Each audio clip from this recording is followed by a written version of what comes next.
The wall along the Arizona-Mexico border town of Sasabe runs through 7 miles of harsh desert terrain.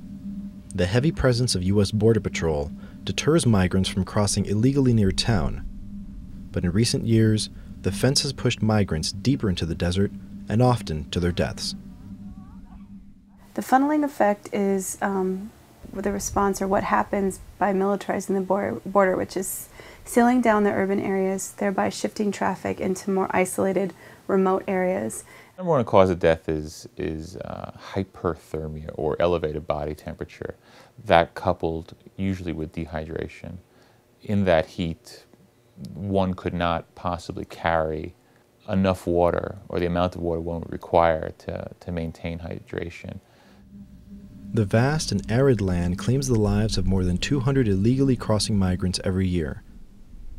Unidentified bodies have begun to fill the Pima County morgue.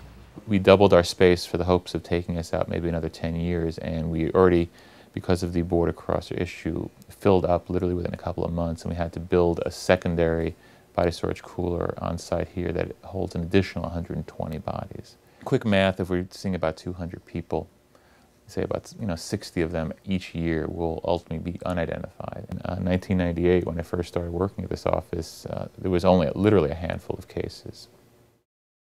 Most medical examiners' offices across the country have no need for a forensic anthropologist who can determine a cause of death when remains are otherwise unrecognizable. Pima County has 2. In 110, 120 plus temperature, the decomposition is rapid and advanced to the point that someone could die one moment, and 2 hours later, when Border Patrol arrives at the death, the person could already be showing signs of decomposition, whereas in a cooler climate, that wouldn't be the case. Dr. Peters is then left investigating the person's identity, picking up the pieces the desert has not already taken.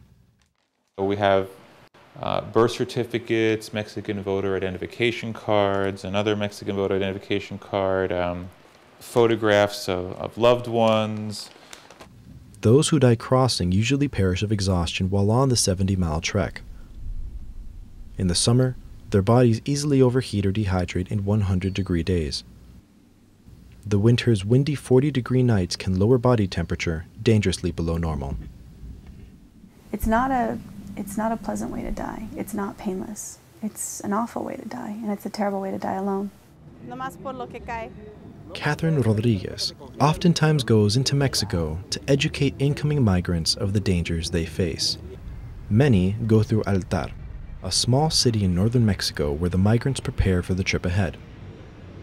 They load up into vans that take them along a dirt road to the border town of Sasabe. Waiting for them are special drivers who will deliver them to their coyotes, or guides, but migrants also stop at the plaza to pray.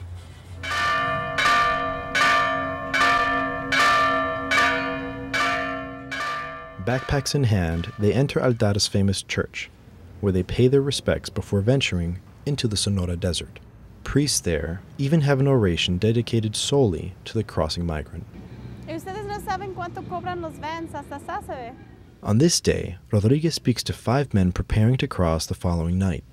Most are from the small town of San Gregonia and are looking for work to support their families back home. For some, like Fernando, it is their first time. Dicen que en las noticias que muchos muertos, de frío, de calor, de hambre, deshidratación y todo eso. Y por eso sí hay miedito, pero pues tenemos que echarle para adelante a ver qué pasa. Jesus Castro has successfully crossed 6 of his last 10 tries, but still worries about the cold winter nights.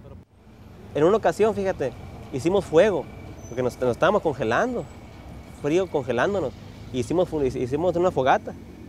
Y pasaba la migra por la carretera y no nos hacía caso. Pues, ¿qué íbamos a hacer? Pues ahí amanecimos. Al otro día que agarramos carretera ya nos levantaron más adelante, pero en ese preciso momento, si fuera estado uno muriéndose ahí o algo, pues ahí se muere. Mario Lopez is also crossing for the first time. No traigo, o sea que cuando salí se me olvidó la credencial del lector, pero sí la tengo, pues soy de aquí de Obregón. The men will leave the city's church plaza tomorrow night and will then head to Sasabe. where they will meet their coyote before walking around the 7-mile fence and off into the Sonora Desert. Border Patrol officials were not authorized to provide statements on camera, but said it is the coyotes that are to blame for leading migrants into remote parts of the Sonora Desert.